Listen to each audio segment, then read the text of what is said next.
Welcome to Still City Growth. I'm your host, Bill Ildenfritz. Each week, we'll explore the passions, expertise, and experiences of business owners and founders in the greater Pittsburgh area. Still City Growth is proudly sponsored by Murphy Business of Pittsburgh, committed to providing exceptional services to meet all your business needs. Let's dive in. Well, today, I'm really excited to meet with my next guest.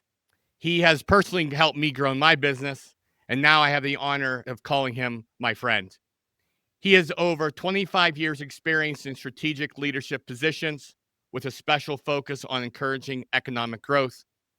He's a public speaker who has spoken at various small business events and conferences, mainly within the Pittsburgh area. He's a member of the Team Pennsylvania Board of Directors, collaborating with leaders to enhance the state economic landscape. He's the CEO and co-founder of Beam Collaborative and past owner of Keep It Simple Training and Development. Joel Burstein, welcome to the show. Thanks, Bill. Great to be here. Well, Joel, this is the first question we ask everybody. Are you ready? I am. What is the number one most important strategy for growing your business? Being on a podcast with Bill Ildenfritz. Well, thank you, Joel. You're very welcome, Bill. No, I think the number one strategy, especially in this day, is really automation, AI, and I think it's really taken off. I mean, I don't recall any technology moving at the rate that AI has moved. I mean, even when we had the internet come out in the what was that, the 90s, it didn't get down to the point where there was enough information that you could use it in a regular, consistent basis by like 2 years. AI has commoditized so many things in 2 years. I mean, it's rapid. I mean, even the cell phone did that. I mean, we had PDAs in the 90s from Palm way before the iPhone even came out in 2007. I mean, you're talking about 10, 12 years somewhere in there before we really started to get handhelds. And AI has really, really just shifted the landscape at a pace that we just have never seen. And so it's a really tricky environment with tariffs, with uncertainty in the market, with finding a workforce that if you're not looking into this stuff to cut costs, be more efficient, then you're missing out. I mean, it's just, and it works in every industry. I mean, it doesn't mean it's going to replace everybody, but it can surely help you grow. I mean, I think it's just a major miss if you don't spend time and energy and effort really trying to understand it and grow it and make it part of your business. Yes, no, I agree with you.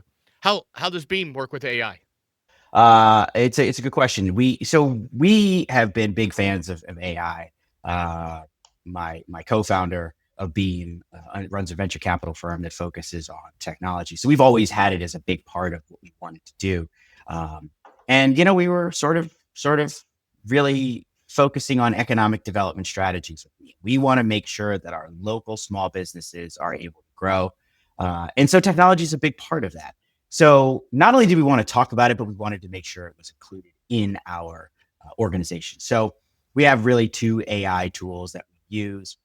Our first set of clients are our corporate partners. We call them anchors, large institutions, universities, hospital systems, anybody that you typically see with a name on the downtown Pittsburgh area. Those are the types of clients we work with. And so they give us lines of transactions, of procurement transactions. We then analyze those procurement transactions to find opportunities where that spend that they have could be invested into the local market as opposed to leaving the Pittsburgh economy. And we do that through an AI business analytics tool. On the other side, we support our small businesses, right? If we're trying to shift money to local small businesses, we also have to provide a tool for our small businesses. And the reality is that our small businesses typically don't have access to the coolest, latest features. And so we were very conscious to provide them with a strategic planning tool that allows them to scale and grow their business in typically an environment where, small business owners are alone. They don't have the same networks that you do in big corporations. And so the tool is there to help. Perfect. I think I remember one of our past conversations, you talked about like some kind of chat box. Is that true? And what is that? Yeah. So inside the small business tool, we have a chat bot, and the chat bot is there to help you sort of answer questions that you typically don't have anyone to ask. and I always like to use the example, right? It's if you're a business owner and you have not woken up at 12 or 1 a.m. or 2 a.m. thinking about your business and what are you supposed to do, then you just haven't owned your business long enough, because you will. And that piece when you wake up, who are you going to call? You better not call me. I think that. But you need to figure out what you're going to do. And so most of us then grab on the phone and you're emailing yourself something, or you write something down, or you go to your computer, and then you're wide awake. Right. What's great about this is you can actually pull up your phone. You can put it in and go back and forth with what you're trying to figure out, what you're struggling with, and it'll interact with you in a similar fashion to the ChatGPTs of the world. The difference with this is it's customized to your business. You've put in information about your business, who you are. You can even put in your financials. So it's your own specific chatbot for your business. And so when you ask that question, it's not giving you a general answer like the ChatGPTs of the world. It's going to give you a very specific answer to your industry, to your staff, your revenue.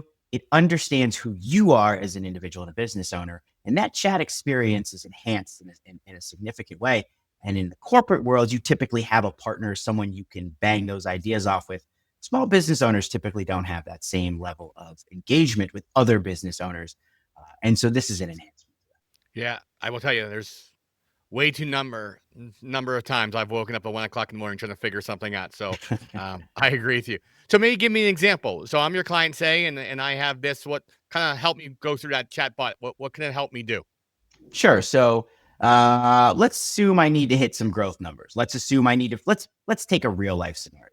Um, tariffs. Tariffs increase my costs of what I'm purchasing. I might need to figure out, how do I remarket this new price? How much price do I need to add on here? What is my tax consequences of adding that on there? Do I need another marketing plan? What should I put in the marketing? What's the script that I potentially want to use with my clients who are going to see this impact? These are all the things that typically people are going to try to figure out, amongst many other things. But where do you figure that out? How do you do that? This is with the chatbot. You can start to interact with it in that capacity and go, I have to raise prices by 15%. I need to talk to my top 5 clients. Give me a talk track on exactly how I should say that. What are the things I should say? What are the bullet points I should highlight? How should I explain this particular problem? And you can actually interact with it in that capacity, and it can give you some information. And you can read that at 2 a.m. and go, I can do that. And guess what happens when you read it and you feel comfortable? You go back to sleep. The rest of us used to get up and go, I would spend the next 2 or 3 hours trying to figure this out before I'd even get there. And so, I think there's some value in that, because it's now focused on my business, my problem, and I can ask it a very specific question, and I'm getting a very specific answer back. Yeah, no, I agree with you, and I do agree. I've been up sometimes 1 o'clock, and then I'll go back to bed because I'm sitting there trying to figure it out for sure. So I will tell you one of the things, Joel, you and I have talked about in the past, and you're very, very good at, is just what questions to even ask. So this even ties with AI. What questions I want to grow my business?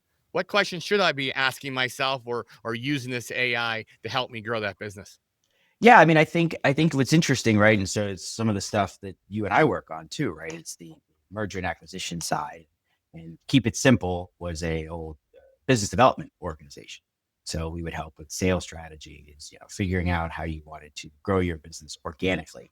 And I think there are two parts to this, right? There is the organic growth and the inorganic growth. And I think people have to figure out which strategy they want to use, which one is right for them. What makes us unique at Beam is I spent the majority of my career on the organic growth, sales, marketing, product development, internal type stuff. As Bill, on your side, it's been inorganic growth. How do I grow through acquisitions, adding another business, picking up clients? And I think there's some combination of both of those things that makes a lot of sense. And so I think if you want to look into, the inorganic side and how that would grow your business and how that would play out.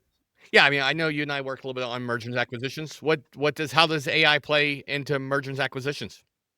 So I think AI can play a pretty big role when you think about transitioning, right? So I have to transition a business.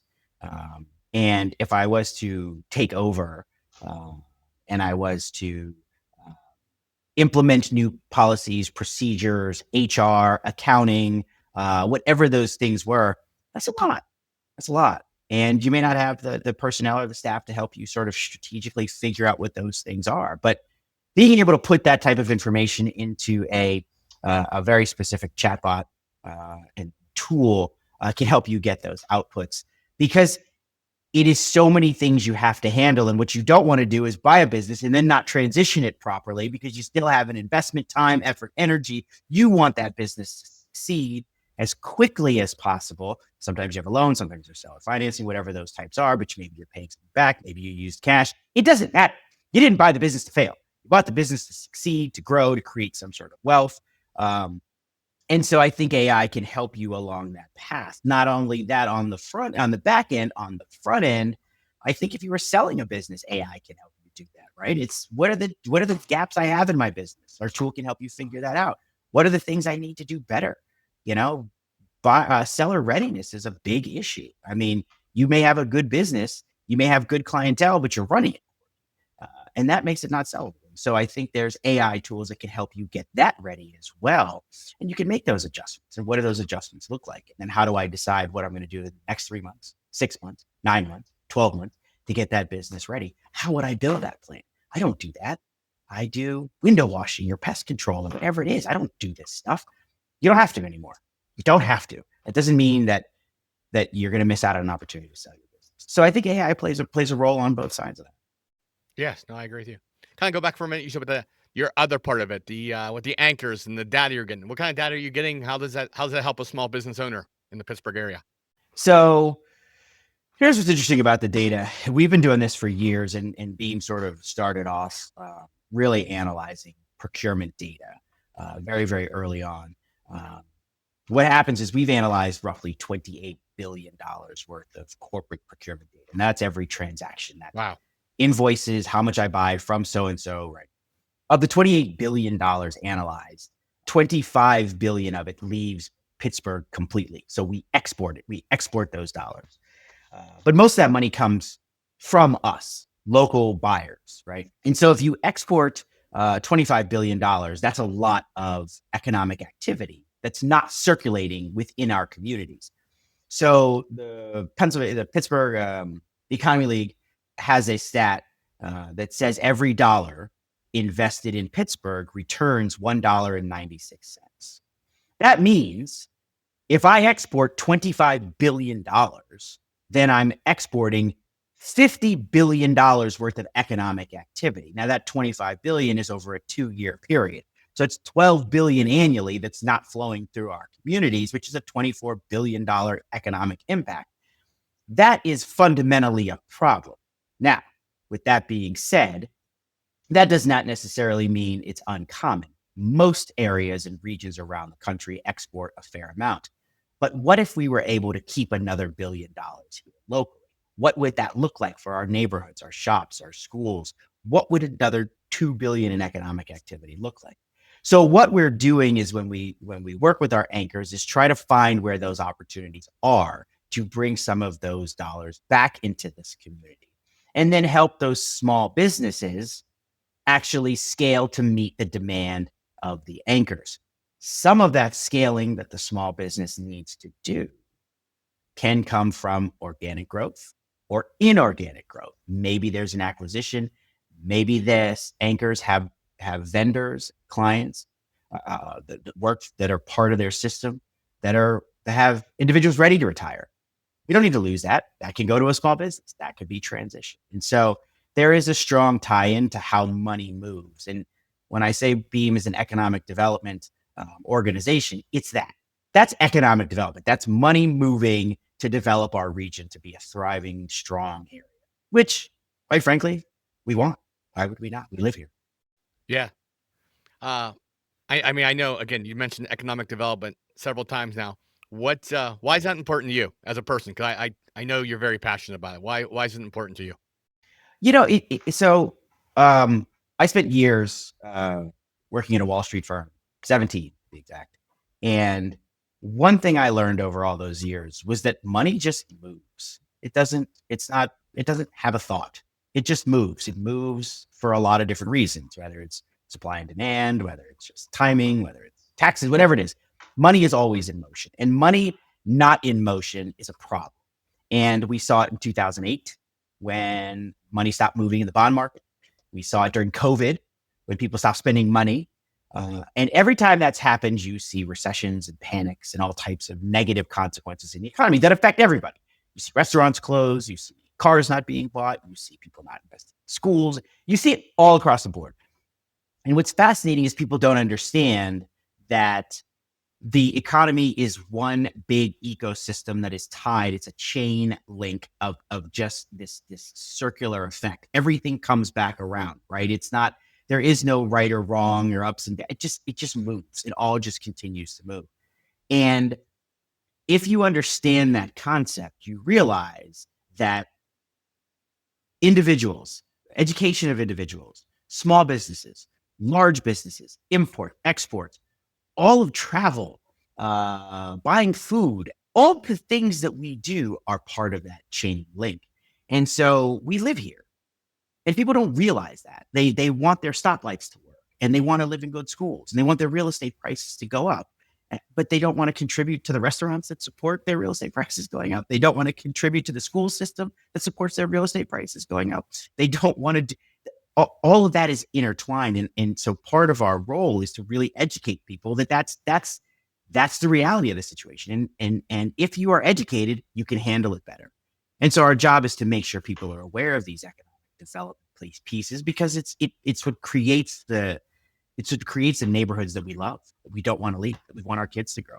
And it's very simple to do, but people just don't understand it. And so it's really been a fundamental mission to us of making sure that all neighborhoods are actually thriving economic development department, basically. Yeah. So you said it's simple to do. What can we as Pittsburgh business owners, and even we live here, what can we all do just a little bit to make a difference? I would tell you it's, in this day and age, it's employing people, right? It's getting to the point, if you want to be a business, there are two types of business owners, right? There are income replacers, and then there are strategic scalers. Now that's stuff we made up. You can call it what you want to, but there are people who just want to replace their income. That's fine. There's nothing wrong with those people. They're very valuable to the system. They're fantastic. And I think it's great. But quite frankly, we need more strategic scalers. We want people that want to employ people, want to build businesses. You do not need to employ 1,000 people.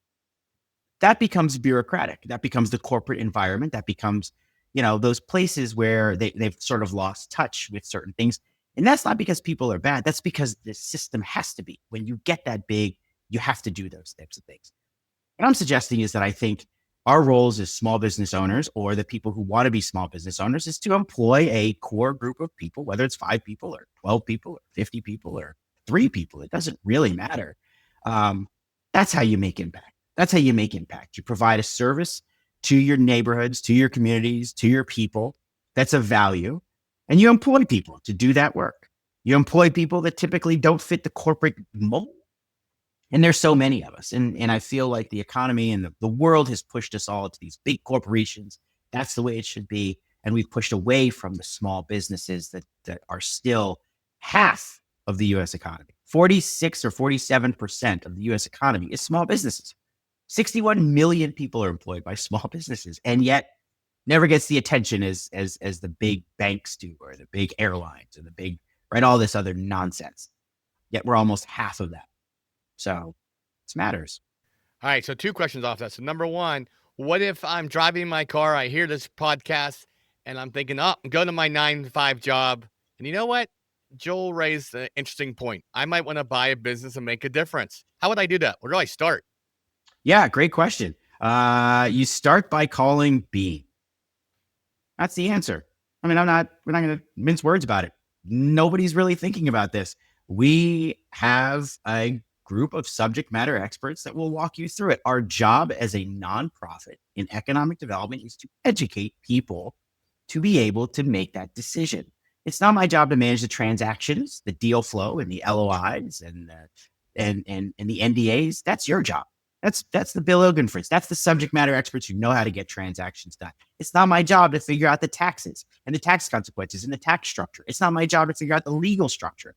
It's not my job to figure out your financial planning situation, all it used to be. It is no longer my job to do that. It is my job to educate you on what is possible. Is it better to buy an existing business? Is it better to buy a big business, a small business, with employees, without employees? Is it Is it better to merge with somebody with your existing business? Is it better for you to buy a franchise?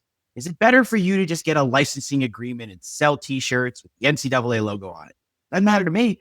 Our job is to help you figure out what path you should be on. That's our contribution to the system and to the economy. What path should you be on? We then connect you with the subject matter experts, the Bill Ogan Fritzes of the world, the Jason Flowers of the world, the people that are focused on these types of things. Once you do that and you buy a business or you sell a business and want to buy something else, if you're buying a business, we're there to help you transition that business. We're help you to take it over and get to another level. Your first step is to just have the conversation to educate yourself. If you educate yourself, you'll win. That's all you got to do. Very good. Very good. What, so I'm driving, let's say I have, a corporate marketing job, but I'm like, I don't know if I want to do that as my small business. Uh, where do I start? What's the first step? Just how would you help them?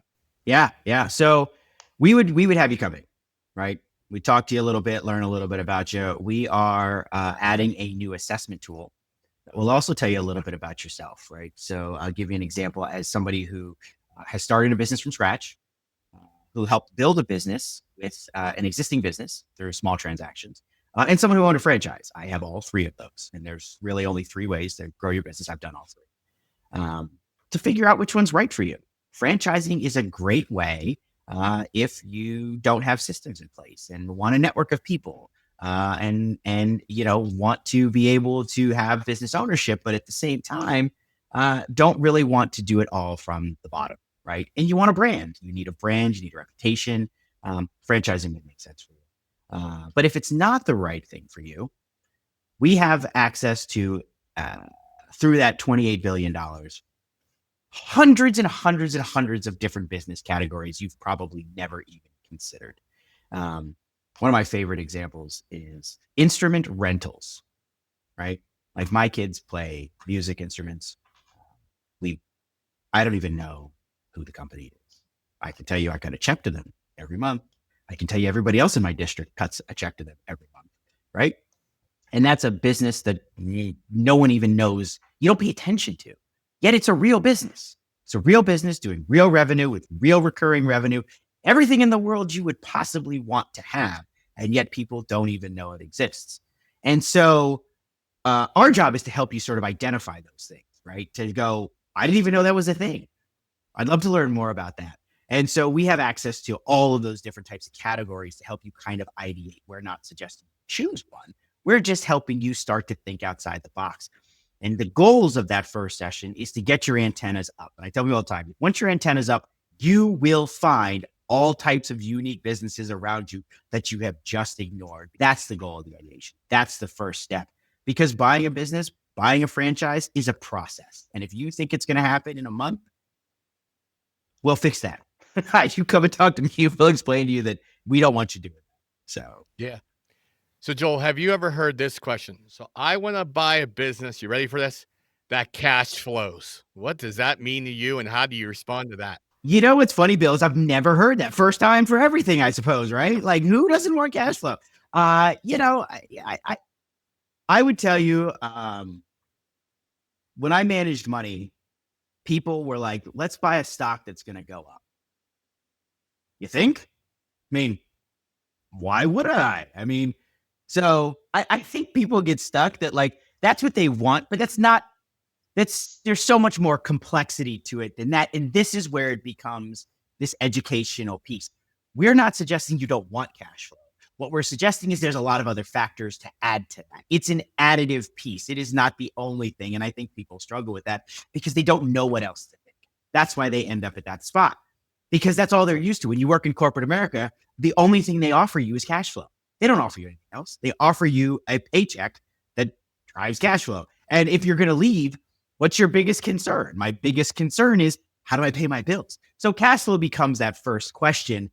But the reality is cash flow is important, but it's not the only thing that's important. And cash flow increases if you do some of the other things. If you want to get more cash flow and then sell your business, you got to do some other things in addition to that too. But the cash flow is always sort of my favorite starting point. I like to tell people that when they go, we want a business with cash flow. I go, no, We're going to find you something that's losing money and you'll be out of business in 6 months. How's that sound? What else would we be looking for? So anyway, it's a fun conversation. No, I agree with you. And we've had a couple of those conversations with a couple of clients. So I agree with you. Yes. What I will say is that what I love really is that, we've been partnering up recently. And one of my main difficulties was I do have the clients that come to me and say, hey, okay, I want to leave my corporate job.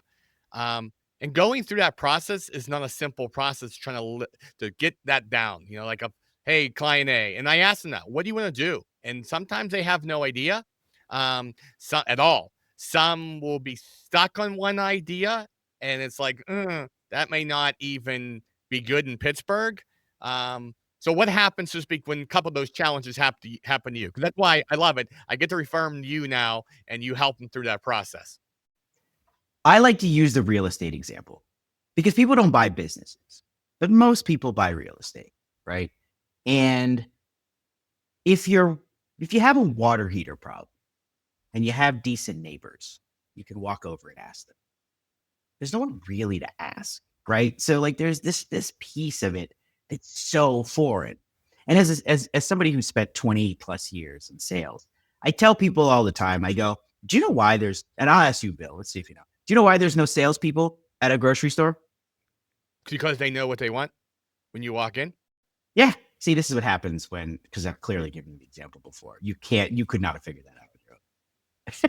Teaching moment, Joel. At least I learned tonight. I was debating, should I answer or should I not? Because you're right. No, but the reason that there's no salespeople in a grocery store is because you know how to buy it.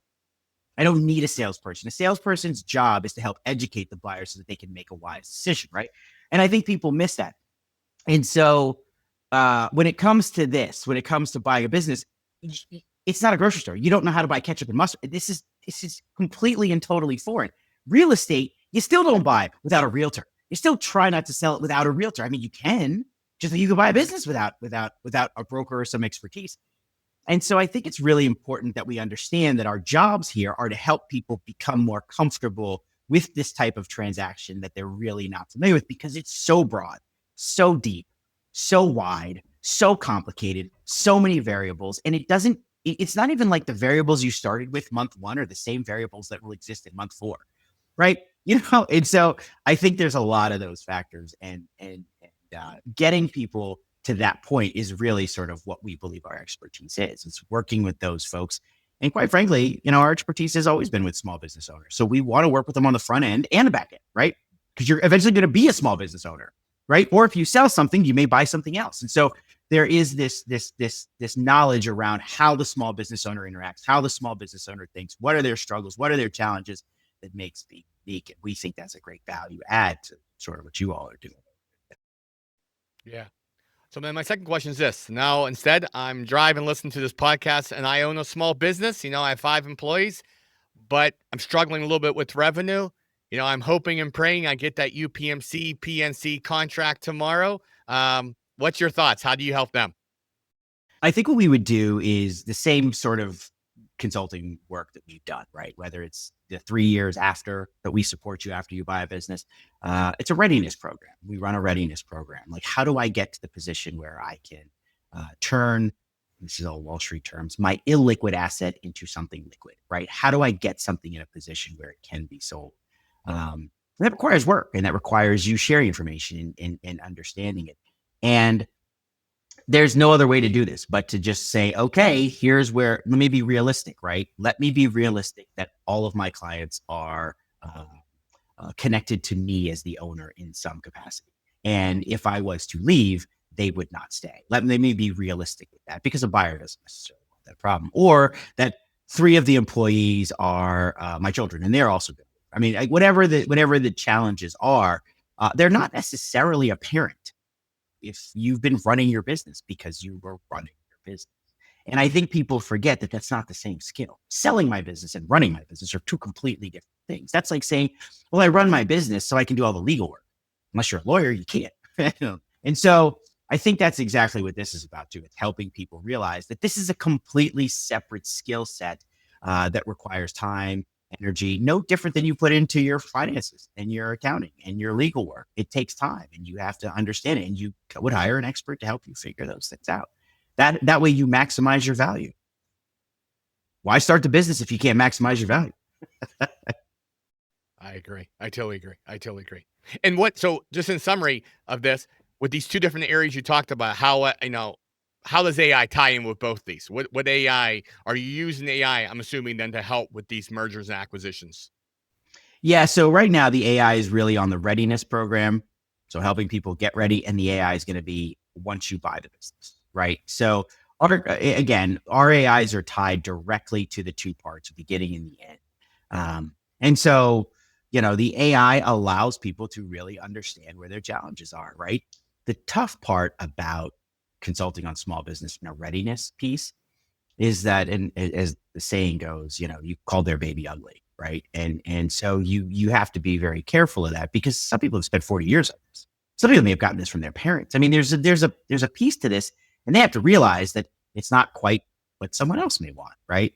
And so the putting your information into a completely and totally unbiased chat bot tends to reduce that state, because they may not believe it, but it's not my opinion, right? It's what it says. You can argue with it if you want to, but you put the information in, and this is the output it gave you, right? And so that data piece sort of helps people realize that they should probably make some changes, makes it a much easier conversation. And the same thing on the small business side. Once you own that business, it's the same sort of consulting that happens. It's, if I tell you, maybe it's my own biases in going into it, but when you put your information in and it gives you an output back, you sort of look at it a little bit more objectively than you probably did if it came from another human, which is its own set of phenomenon, and probably a whole nother psychological podcast. Yeah, it's true. Maybe I'll think about that. All right. So changing the subject a little bit. What is one challenge our listener community could help you solve? You or your company solve? One challenge I think that everybody could solve is, um, I think people struggle with a belief system that mergers and acquisition isn't for them. And we've done a really good job. Let me rephrase. Wall Street has done a really good job of going, M&A is only for the wealthy, right? That's the truth. But quite frankly, most firms don't get down to the $500,000 to $5 million space. They just don't do it. And so I think what would be powerful is if we started to talk about this more, if the small business owners were able to talk about what's out there and how they did it and how they acquired other business, or the way they transitioned their business from even their parents, or whatever those things are. If we were able to get people to change their belief system that this is possible, I think that would be a huge value. And the stats show how many businesses over the next 10 to 15 years will potentially be sold just by baby boomers alone. Just in the Pittsburgh MSA, it's like 86,000. And if it's 86,000 baby boomer businesses to be sold over the next 10 to 15 years, the stats say that only 20 to 30% of those will ever be in a position to be sold. So if 20% are in a position to be sold, 68,000 small businesses will close. If that's not an economic problem, I don't know what to tell you. I mean, we've seen it in Pittsburgh. You've seen stores go dark. It is much easier to kill a business than it is to build one. And so when something goes, customers go elsewhere. You don't replace it. But 68,000 businesses in Western Pennsylvania is an incredibly large number that would leave storefronts and vacancies. And what's going to happen is the big blocks are just going to buy it up. And we're going to run into the same problems we live with today, where it's cost cutting and you get fired. There's no competitive advantage. But I genuinely think that in this environment, people want smaller community-based businesses. We are, that's in my opinion, going to be the new future of the way the economic system works, because too many people are going to be burned by their loss of jobs in the federal government and their loss of jobs in the corporations that relied on federal contracts. And all of these things are going to just start to be a problem. The small businesses are and have always been the safe haven for a lot of people. And that's not about to change. We just have to have a strategy to help that work. Yes, definitely. We'll definitely get your contact information later, but I'm assuming, if I'm starting to think about all this, really my first step is to reach out to you, right? I mean, if I'm thinking, hey, I want to help, or I want to grow a business, or I want to change, I'm assuming the first step is contact you. 100%. I mean, We offer free consultations. We are a nonprofit. That is part of the value we add to the ecosystem. It is a very easy call. You can find us at beamcollaborative.org, O-R-G. And you can reach out to us. We'd be happy to have the conversation. Love to talk to you and meet with you and see if there's an opportunity to give you some advice and send you down the right path. Perfect. So, Joel, the first half we learned from you. The second half, we want to learn more about you. So, take me back in time when little Joel, did you know you'd be running and growing a business now? I think I always wanted to, right? I went to the University of Miami, and I chose Miami for two reasons. I grew up in DC, so let me give you the first reason. It's Miami. The second reason was because they had an entrepreneurship program, and so I went there because I wanted to get a degree in entrepreneurship. I didn't, but I got a degree in finance. But regardless, I always did. I always wanted to be both my parents owned businesses. My mother and father owned businesses. So it's just what I wanted to do. So the fact that I get to do it in such a meaningful way is fantastic. So, Joel, I can't believe I'm about to open the store, but I'm going to. You love Miami. You love Miami. And tell the listeners about one little story when me and you were apart with somebody and you went on about you at Miami. Wow. You are opening this story. Wow. We were up in the North Hills sitting at a restaurant. Gentleman you were having coffee with, I think, prior to me, came out of the restroom. You made an introduction. And he ended up living in Coral Gables, not far from where I lived in Coral Gables, in South Florida. And we ended up having this entire conversation that probably should have been about 2 or 3 minutes. If I had to guess, he and I were both talkers. That probably lasted 15 minutes. Now, for what your listeners don't know, is that was probably the most painful 15 minutes you've probably ever had in your life. I mean, if you all could have seen Bill's face, for what it's worth, I think he was done listening to this conversation the minute the word Miami was said. He knew we were going down this path. He was like, "Oh, you live in Miami? I live in Miami." It was over. And we're in Pittsburgh having this conversation. There was very little interest left, but I know you love your Miami. That's why I bring it up. I figure I'll give you a chance. You do talk about Miami, and it's really good. But you're right. It probably was the most painful. And if it did go 10 minutes, it felt like 4 hours and 10 minutes for sure. But yes, it was good. Bill, for what it's worth, I'm pretty sure we then spent the next 15 minutes talking about why you hated that stuff. And then I think we probably spent the last 15 minutes trying to convince you why you should do more networking, of which you politely ignored me. Yes. But remember now, I did remember why people walk in the grocery store. Do they need salesmen? I do listen. You did remember that. I have to give you credit. And I was like, he probably heard this one when I said it too. But yeah, I did remember. But yes, you and I are definitely different on networking. But I do find it funny because I'm enjoying it. I like learning about people, so this is actually interesting. But yes, that conversation about Miami was painful. But moving on. So you're in your present day here now. Running Beam. Tell me a little bit about Beam. We heard a little bit indirectly what you are, but what is Beam? What does Beam do? Yeah, Beam was set up as a nonprofit organization to drive local strategy, right? To look at what the economy is giving us locally, and then figure out how do we create more economic advancement, mobility for our local residents using small businesses. We have talked about economic development, typically comes from federal governments, state governments, goes into schools. But the reality is that small businesses are an incredibly integral part of the economic system. So we say economic development. The economic development is just economic system. It's the system of how money moves within Pittsburgh in the region.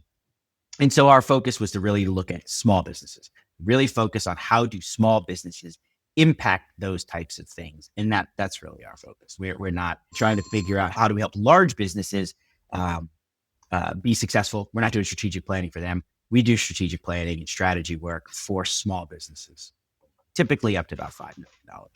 What made you co-found this? I'm actually, this is a question I actually don't know the answer to. What made you go from your sales job, your owner of that company, to this? What made you do that? Yeah. So in 2021, I was hired by the Hillman Foundation to do a research project. That research project was to understand how much money was actually being spent within non white male communities. So how much money was just being spent locally, right? So it was a local and diverse strategy. So how much money from corporations is being spent with Black owned businesses, veteran owned businesses, women owned businesses, Asian owned businesses, and how much of that is actually being spent locally. So we were trying to understand a better idea of what that procurement spend looked like. We did that work for a couple months, and it really started us on this path of understanding how much money leaves. Once we knew that roughly a little more than 10% of it actually stays, so it's like 12% of it actually stays within the region. Even less of it goes to some of our diverse demographics. We realized that it needed to be solved. And the only way to solve it was to create an organization that focused on it. It needed intentionality. You can't lose 25 of $28 billion and then go, meh, maybe we'll just make it work by happenstance. That wasn't going to happen. It needed significant intentionality. And so what we did was create a model and an engagement tools that help those small businesses actually retain those dollars. Because quite frankly, anchors are looking for cost savings as much as they can, not necessarily looking for local development. So part of it is educating them on why it matters and what that return is to them and why it's so important. And so it really was stemmed from the research project of going, if we don't solve this, we're going to continue to lose more and more dollars in this region, which, quite frankly, if you know Pittsburgh's history, that's not new. We've been watching this happen for 50, 60 years. And it just needs to stop. So, yeah, I know you're very passionate about it. I'm impressed with all the work you have done. You and your partners have done. That's amazing what you do for the Pittsburgh area. So if you can go back in time and meet yourself the day you founded your company, so either one, Beam or your prior one, what advice would you give yourself? in hindsight, I would have created more strategic partnerships. And I think I didn't really understand the value of having good partners. I did during Beam, which is why you and I worked together, but I didn't then. Then it was when I had started Keep It Simple, owned a franchise, and I thought the franchise would do enough stuff. So they were a great franchise, but it wasn't a strategic partnership. You shouldn't go at this alone because lots of people are out there alone and don't want to be. And so just finding the right partners, the right people, centers of influence, right? Just getting better partnerships. You don't have to do this all so organically or cold call-ish, for lack of a better word. There are people that are connected in different parts and communities that are willing to share resources, time, energy, and even opportunities. And it just was a big miss on my part. And so I tell people all the time, I go, partnerships win. It's very difficult to not be successful when you have really, really good partnerships. Bad partnerships can be as much of a problem, but a good partnership is worth its weight in gold. Yeah, it's great advice. Definitely great advice. So I know family is very important to you, but what do you do outside of work? What do you do in your fun time, free time? That's another really good question. I don't do anything, Bill. I just work. I just put my head down and sit in the computer, play with AI. Now, I got I got three kids, but my two boys, 10 and 8, play a lot of lacrosse, and I coach the youth lacrosse program. So it's a lot of fun. A lot of fun. I grew up playing lacrosse, but it's a blast, and so kids love it. I get out there, and what I love most, and you know this, is man, it is so fun to yell at kids that aren't mine. That's just a great day. No, it's a lot of fun. Kids are great. They're all 10 and under. But they're just fast learners. They just love playing. They just still love the game. And I love lacrosse because at the end of the day, there's no $100 million contract at the end. So the parents are good, right? Like everybody there's still a love of the game. Now I'm not telling you it's that way in the New Yorks and DCs and Phillies where it's really serious, but here in Western Pennsylvania, people are still very much just enjoying the game, and it's fun. And I think the money component on the back end of youth sports has really taken out the youth part of youth sports, and we haven't lost that in Western Pennsylvania lacrosse, and it's something to be pretty proud of. So it's a lot of fun, and I spend an inordinate amount of time on it, probably too much. I think that's one thing I respect about you. We talk about your family life, and your boys and your wife are very, very important to you. So that's good. And you need a balance. I think you need a balance because working all the time is not good either. So you need that. Um, I find I do jujitsu, and my coach always tells us that the kids, because obviously he teaches adults, I'm 55, he teaches adults 30, 40, 50, but he also teaches kids, and he's always amazed that the passion to love, they'll try it, they don't care. And us learners, us adults, struggle more with learning than these young kids do because they just go after it. And they just have fun. They experiment. It's great. Why do you think that is, Bill? Well, I'm stubborn, so I know why I do it. I'm just stubborn and I don't listen. You know what I mean? But I don't know about all adults. Why is that? You tell me. It's a really, really interesting psychological concept. And I don't know the psychological terms, but it's the same sort of challenge we have with buying businesses, right? Like it's the same thing I told you about, like just our belief systems. They don't have trashy belief systems as kids. They don't.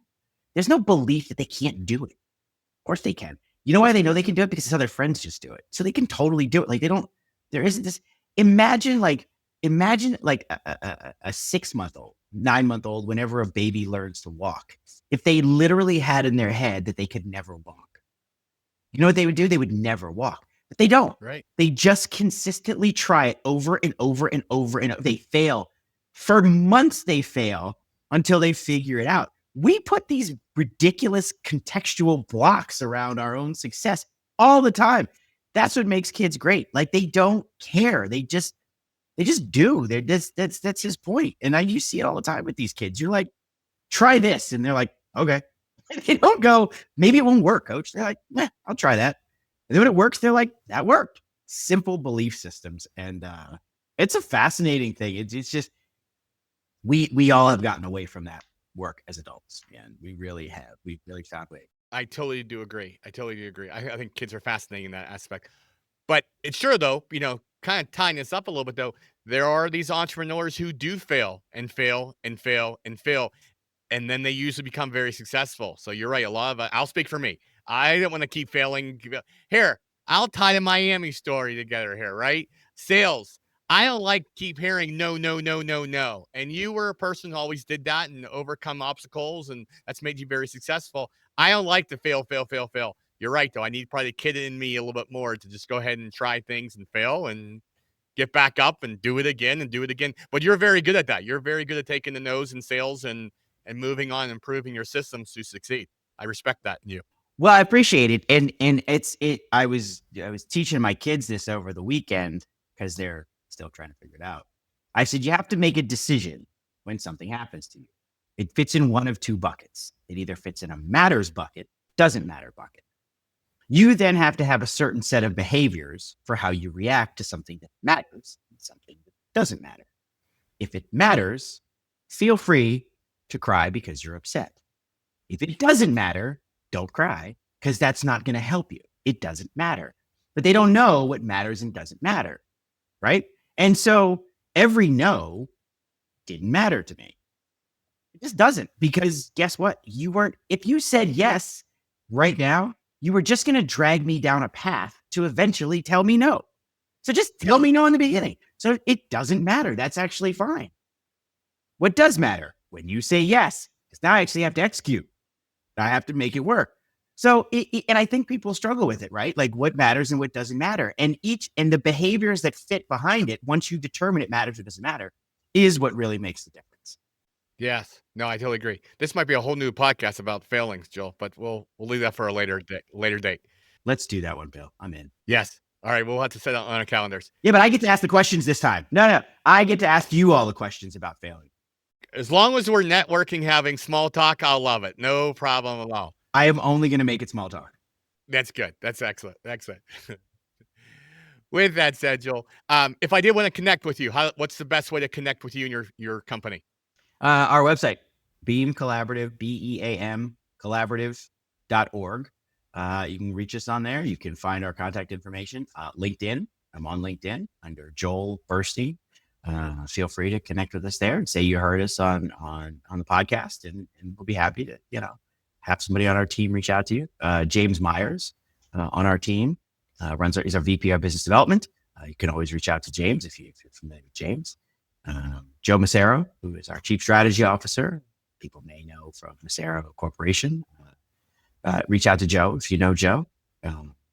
Any way you want to get in touch with us to grow the region, we're happy to meet with you.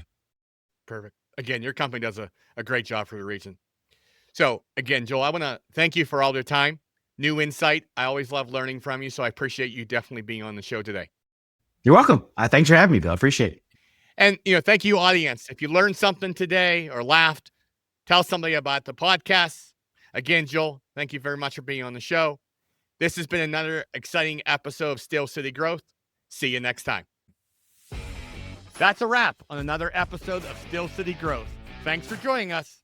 For show notes and more, visit steelcitygrowth.live. Steel City Growth is proudly sponsored by Murphy Business of Pittsburgh, offering expert guidance in buying, selling, and valuing businesses to help you achieve your goals. Until next time.